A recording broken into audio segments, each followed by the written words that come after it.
their chainsaws and their bulldozers on the environment. They have absolutely no respect for nature. Just a couple of weeks ago, I was standing with the courageous community when the Castlereagh Ironbark Forest was being mercilessly destroyed, again, to make way for the WestCONnex. And we all know, and indeed the government knows as well, that the WestCONnex does not stack up on any grounds, neither on transport grounds or environmental grounds or social grounds or economic grounds. Yet they are so arrogant that they are pushing ahead with this. We're here, and we didn't have so many people here this morning. Believe me, we would have been gone by now. They're already police here. The usual thing is that as soon as a few people gather, a whole lot of police arrive, vans, and they push us off. And by coming here and putting up these tents, and by everybody rolling up this morning, you can see the police are over there, but it is a standoff. And these trees were going to be knocked down, but at the moment they haven't even bothered to do the paperwork they need to do. They haven't done what's called an arborist report. That's going to take them a bit of time. There's probably some other things they could go ahead with, but at the moment they seem to have backed off. We saw a concrete truck go past here 3 times, but it's gone on. Now it's well past work start time, so we have actually stopped them.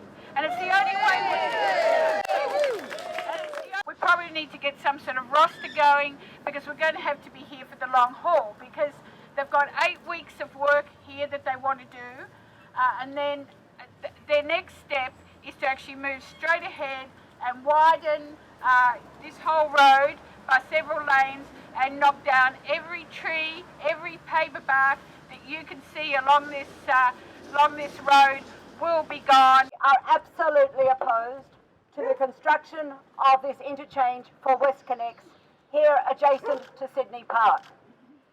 This interchange will cover the same area in size as the whole of Sydney Park.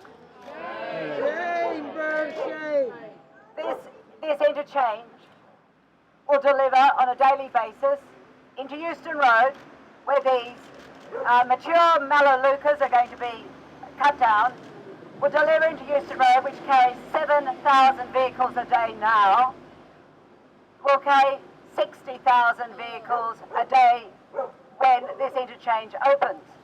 That 60,000 vehicles will go up Euston Road into McAvoy Street and up into Burke Road and into the global city of Australia.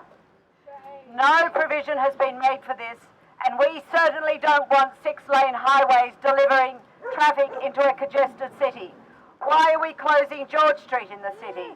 Why are we putting in light rail? We're doing this for the global city, but one of our biggest issues is congestion.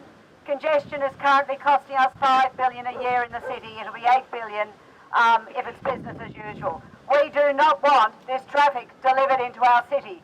We do not want Sydney Park impacted and destroyed. Sydney Park is now the major regional park of this area. Sydney Park has just had $23 million spent on it. It is creating a beautiful regional park for necessary recreational needs of a growing residential population.